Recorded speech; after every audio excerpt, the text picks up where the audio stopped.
నమస్తే, నేను ప్రశాంత్. ఏపీలో సజ్జల పెట్టిన కొత్త కంపెనీ ఏంటి? సో ఇప్పుడైతే ఏపీలో చాలా వైరల్గా మారింది ఇది. దీని గురించి అయితే మాట్లాడేందుకు ప్రస్తుతం మనతో పాటు సీనియర్ జర్నలిస్ట్ దుర్గా వడ్లమణి గారు ఉన్నారు. నమస్తే అండి. నమస్తే అండి. మేడం, ఏపీలో ఇప్పుడు సజ్జల పెట్టిన కొత్త దందా ఏంటి? కొత్త దందా ఏం లేదు, పాత దందానే కొత్త ప్రభుత్వంలో కూడా కొనసాగుతోంది. అంటే మనం అనుకున్నాము ప్రభుత్వం మారిపోయింది, అన్నీ మారిపోయాయి, లెక్కలు కూడా మారిపోయాయి అని అందరూ అనుకున్నారు.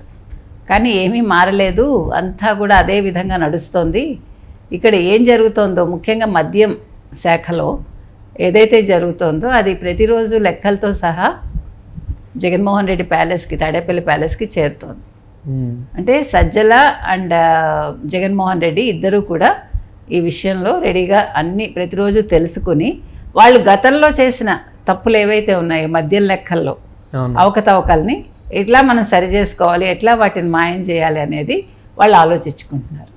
అంటే ప్రభుత్వం మారినా కూడా ఈ రకంగా సాగుతోంది అంటే మరి అబ్కారీ శాఖ ఏం చేస్తోంది, ప్రభుత్వ అధికారులు ఏం చేస్తున్నారు? ముఖ్యంగా మొన్నను మీకు గుర్తుంటే కనుక అయితే విజయసాయిరెడ్డి చెప్పారు మొత్తం మద్యం స్కామ్ అంతా కూడా కసిరెడ్డి రాజశేఖర రెడ్డి కనుసన్నల్లో జరిగిందని. ఆయన ఐటీ సలహాదారు ఏదో ఆయన. సో ఆయన కనుసన్నల్లో జరిగింది అనే దానికి ఇది కూడా ఒక సాక్ష్యం, ఇవాళ ప్రత్యక్ష సాక్ష్యం.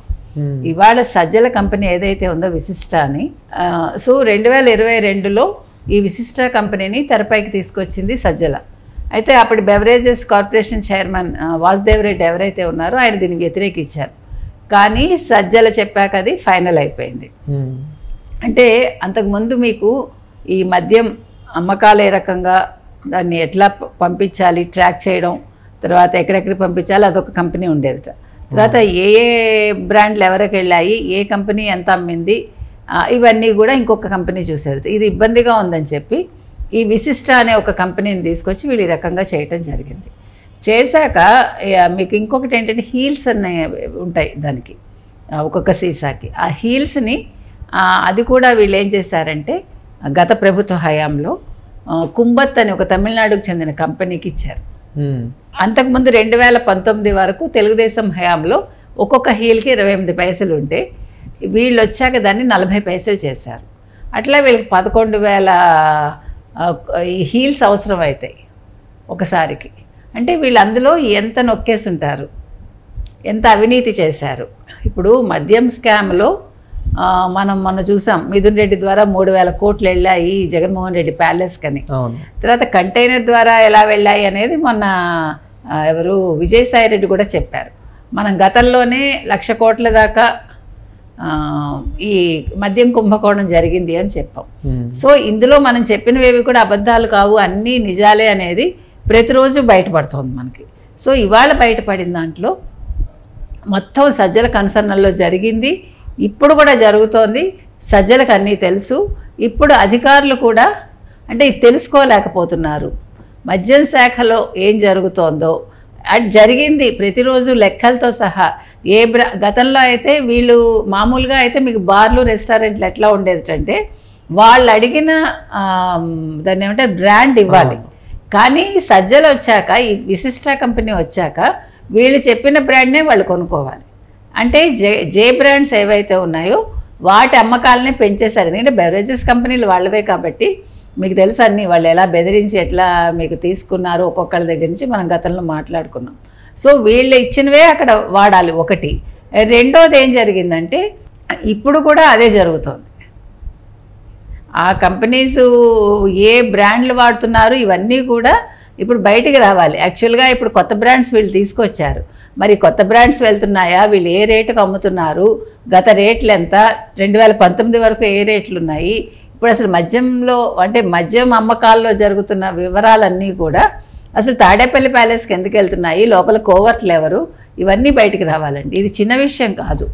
అవును, గతంలో మనము చూసుకున్నట్లయితే కనుక జగన్ గారు మద్యమే నిషేధం చేస్తా అన్న జగన్ గారే మద్యం రేట్లు పెంచడం జరిగింది. మీరు అన్నట్లు అవకతవకలు కూడా చాలా అయ్యాయి. సో గత ప్రభుత్వంతో కంపేర్ చేసుకుంటే కనుక ఇప్పుడు కూటమి ప్రభుత్వంలో పవన్ కళ్యాణ్ గారు కూడా ఈ మద్యం గురించి అయితే మాట్లాడడం జరిగింది. అసలు ఇప్పుడు ఎలా ఉంది అంటే ఇప్పుడు మీరు అన్నట్టుగా అసలు మద్యపాన నిషేధం చేస్తాము అని ఒకటి వాళ్ళ మేనిఫెస్టోలో పెట్టింది అసలు మద్యపాన నిషేధం చేస్తామని. మద్యపాన నిషేధం చేయకపోతే 2024 ఎన్నికల్లో మేము మిమ్మల్ని వచ్చి ఓట్లు అడగమని చెప్పి మద్యపాన నిషేధం చేయకుండా మేము విడతల వారీగా దీన్ని తగ్గిస్తామని చెప్పి రేట్లు పెంచుకుంటూ, రేట్లు పెంచడం వల్ల మద్యం తాగే వాళ్ళ సంఖ్య తగ్గిందని చెప్తూ అబద్ధాలు చెప్తూ ఇంకా ఎక్కువ మద్యం అమ్మకాలు చేసుకుని ఈ కుంభకోణాలన్నింటిలో వాళ్ళు ఇరుక్కుని బాగా డబ్బులు చేసుకున్నారు గత ప్రభుత్వం. సో ఇప్పుడు ఈ మద్యం కుంభకోణం విషయంలో అసలు ఏం జరిగింది, వాళ్ళు ఎందుకు మద్యపాన నిషేధం చేయలేకపోయారు, మరి ఇంకా ఎలాగ వైసీపీ అసలు మాట్లాడగలుగుతోంది, సజ్జల అసలు ఇందులో మొత్తం పాత్రధారి సూత్రధారి కాబట్టి సజ్జల పార్ట్ ఇంకా ఏ రకంగా ఉంది అనేవి తెలుసుకుని ముందు అసలు సజ్జల మీద ఒక కన్ను వేసి సజ్జలకు ఒక నోటీస్ పంపించి సజ్జలను అరెస్ట్ చేయాలండి. తర్వాత తాడేపల్లి ప్యాలెస్ వరకు వెళ్ళాలి. ఇదేం చిన్న విషయం కాదు. ఇది మద్యపానం అనేది అసలు ప్రజల అని దోచేశారు గత ప్రభుత్వం 2019 నుంచి 24 మధ్యలో. అసలు ఎంతమందికి అనారోగ్యాలు చేశాయో, ఎంతమంది ప్రాణాలు పోయాయో, ఎంతమంది ఆడవాళ్ళ తాళ్ళు తెగిపోయాయో అందరికీ తెలుసు. వాళ్ళ బంగారాలు తాకట్టు పెట్టి వాళ్ళ మొగుళ్ళు మద్యం తాగటం కూడా జరిగింది. ఇవేవి చిన్న విషయాలు కాదండి. ఇవాళ ఈ ప్రభుత్వం మాత్రం ఇంకా ఇలాగా అంతా బాగానే ఉంది, సజావుగా జరిగిపోతోంది అనుకుంటే కుదరదు. ఎందుకంటే కోవర్ట్లు ఎవరున్నారు, ఎందుకంటే గతంలో చంద్రబాబు నాయుడు గారు కూడా చెప్పారు పోలీస్ శాఖ ప్రక్షాళన జరగాలని. ఇప్పుడు కొద్దిమంది మనం చూసుకుంటే కనుక అయితే ఇప్పుడు బోరుగడ్డ విషయంలో ఇంకా కొద్దిమంది పోలీసులు వైసీపీ కొమ్ము కాస్తున్నారు. ఎక్కడో అడపాదడపా కొద్దిమంది మాత్రమే నిజాయితీగా ఉంటున్నారు. కాబట్టి కోవర్ట్లు ఎవరు, ఈవెన్ ఈ మద్యపానానికి సంబంధించి అంటే ఈ లెక్కలు డొక్కల విషయంలో అసలు ఎవరు తాడేపల్లి ప్యాలెస్కి చేరేస్తున్నారు, అసలు ఈ విశిష్ట కంపెనీని ముందు వెంటనే రద్దు చేసి ముందు ఫస్ట్ ఆ పని చేయాలి. తర్వాత ఈ హీల్స్ మీద పెంచిన ఈ రేటు తగ్గించి 28 పైసలు ఉండదు 40 పైసలు చేశారు. కాబట్టి ఈ 28కి 40కి మధ్యలో ఉండే ఈ 12 పైసలు ఇంతకాలం ఈ 10 నెలల్లో కూడా ఎవరికి వెళ్ళాయి, ఇది కూడా దీని మీద కూడా దృష్టి పెట్టాలండి.